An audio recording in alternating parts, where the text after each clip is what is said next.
for Wellness Wednesday is nurse practitioner at Henry Ford Family Medicine, Leslie, Laureen Ball.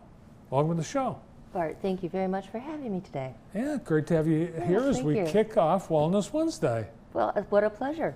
That's awesome. So our goal is to, make every day, a wellness day. But with Wellness Wednesday, we'll be sharing information and talking to experts like you and topics that are timely. And right now, it's back to school. So we want to get families ready for back to school. That is always a big change. Yeah. Yes. Now, do you have kids back to school? Well, I do have children. Mine are grown now, so I don't have the back to school worries that I used to have, but I lived many years of them. Well, I think one of the things parents are going to be dealing with is kids have stayed up late for the most part all summer. Now it's they're going to have to get up early. How important is it to keep a regular sleep schedule? You know, it's extremely important. You really have to have a consistent schedule for homework, for bedtime, for meals, and I would recommend that you start that now. Don't wait until the night before school starts. One thing that will assist in this is it's getting lighter, or it's getting darker earlier, so it's a little easier to get kids into bed, but they need 8 to 10 hours of sleep. Do you have any tips on getting a bedtime routine going for a family?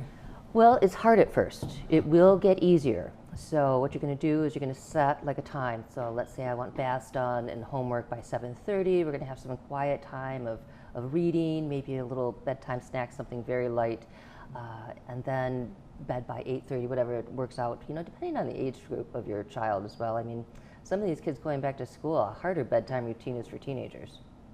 On TV, the traditional mom, she makes a nice pancake and bacon and eggs breakfast for the first day of school. But that's just on TV. That's just on TV. It's just on TV. Yes. Probably wearing pearls and high heels, right? Yes. And a lunchbox and a kiss, but breakfast, it's a pretty important part of a day.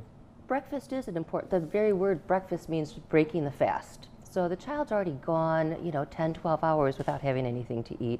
They're going to start burning a lot of energy. Your brain uses a lot of energy and calories, more so even almost than working out. So you need to get a little something in for your child to eat that's going to stay with them, over a number of hours. So you're not going to want to have a high carb, super sweet like Pop-Tarts is not a good, the kids might like it, but it's not going to do them really well. Pop-Tarts shouldn't be your main breakfast item. It should not. No. I think many children would disagree with me, but well, it's a grab and go kind of thing. It is. So what if a child doesn't like traditional breakfast foods, or isn't even interested in eating it at breakfast time? What do you recommend? So part of that's a learned behavior. So one of the things you're doing is you're teaching the importance of breakfast, at least something in your stomach to start your day, because that's important as you're an adult as well. But they have all kinds of, portable yogurts. I mean, there's fruit. Many schools have a breakfast program now that kids can go in and get something when they're there. So when my children were going to school, we didn't have much of a breakfast program. So it's what you could eat on the way down to the bus stop. But like yogurt is a good thing. Most kids don't like hard-boiled eggs. Protein drinks. At the very least, you have protein and you have fats, and that's going to stay with the child longer through the morning than a high carbohydrate breakfast. Yeah, those little box that look like chocolate milk, those protein drinks. You can, or a protein bar, like a Cliff's bar or something like that. It's probably a little healthier than like the sweet and salty bars that are really more like eating a payday candy bar. Yeah. Homework. Hopefully parents have been giving their kids something to do all summer to keep their brain going, but they're going to need to get into a homework routine. What can parents do to help get that routine? Well, I would establish it as part of the bedtime routine. Okay, before you get into the baths or anything else, you have a little something to eat. Now we sit down and do homework. You need to have that as part of the consistent routine. And all through this, homework, bedtime routine, you want to do everything in your power to minimize distractions. Okay? The child's going to pull everything that they can out of, to try and distract you from what they don't want to do, which is go to bed and do their homework. But yeah, so set a routine, at the same time every night, and the parent needs to be invested in doing this as well. So sitting down, especially at the beginning of the school year, with a child to show that you're interested in their schoolwork and their success, and you can find if they're having trouble with any particular subject or idea, and then you can contact the teacher and address that early on. I think for most kids, going back to school, it's very exciting. It is, but it yeah. can also be nerve-wracking, especially a new grade, new school. Yep. So what are signs that parents should look for if there's some sort of emotional stress that a kid's going through? You know, most parents are very good at identifying when there's something wrong with their child. They're just going to get a sense for that. You know, so if the child's just not sleeping well anymore, they seem to be worried or distracted, they're not wanting to do the things that they used to enjoy before, they don't want to go out and play, or they're finding reasons to not go to school. I have a tummy ache, my throat hurts. They seem very reluctant to be a part of all of that. That's something that maybe you're going to want to sit down and talk to the child and see if there's something more going on there. Yeah, and oh, I'm sick, and that's just, they're saying they don't, there's something going on, they just don't want to go to school. And they learn that, you know, by being sick, that's a reason that they can stay home. Yeah. Yeah. So hot, it's going to be hot, you know, first day of school. It's going to be hot, and the kids are going to be outside. So what about, you know, for playground time, recess, should kids be in sunscreen when they're out for recess?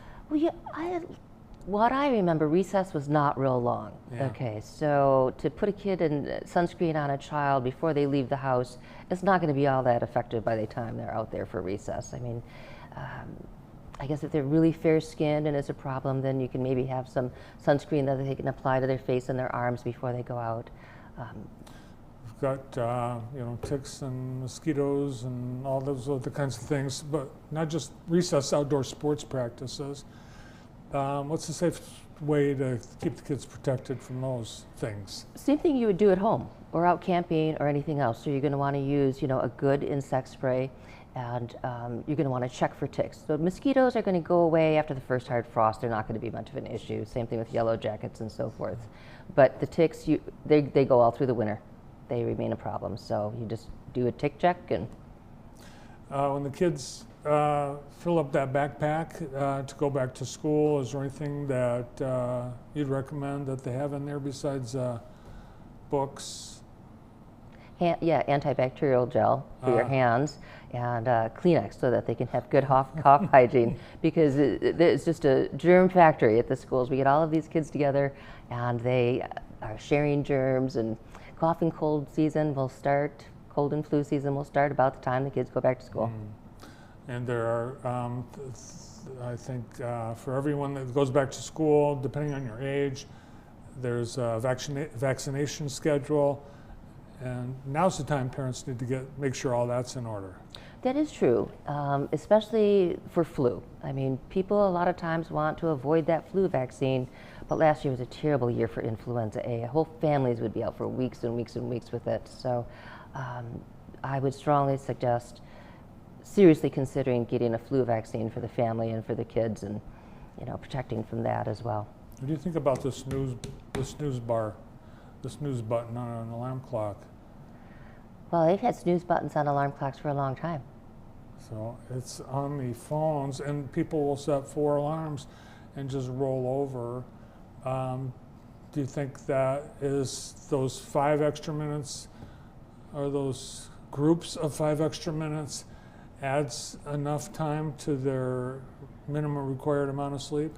Well, I think that you have to set your alarm accordingly. So if you like to hit the snooze, then you better set your alarm earlier, because you still have to get ready, and it takes that much time. Those are extra bonus minutes. That's right. Nice. Yeah. Well, great. Well, thanks for helping our viewers who have kids headed back to school be ready. And thanks also for being our very first Wellness Wednesday guest. Art, thank you so much for having me and allowing me to share with your people listening. Well, I'll tell you what, too, we'll have more Wellness Wednesdays in the weeks ahead, But in the meantime, if you have something you'd like more information about, or would like more information about Henry Ford Family Medicine Leslie, you can visit Henry Ford Health or jtv.tv/Henry Ford, and would love to hear from you. Thanks, Lorene. Thank you very much, Bart. Nurse practitioner Lorene Ball with Henry Ford Family Medicine Leslie, our very first Wellness Wednesday guest. Lots more coming up on JTV.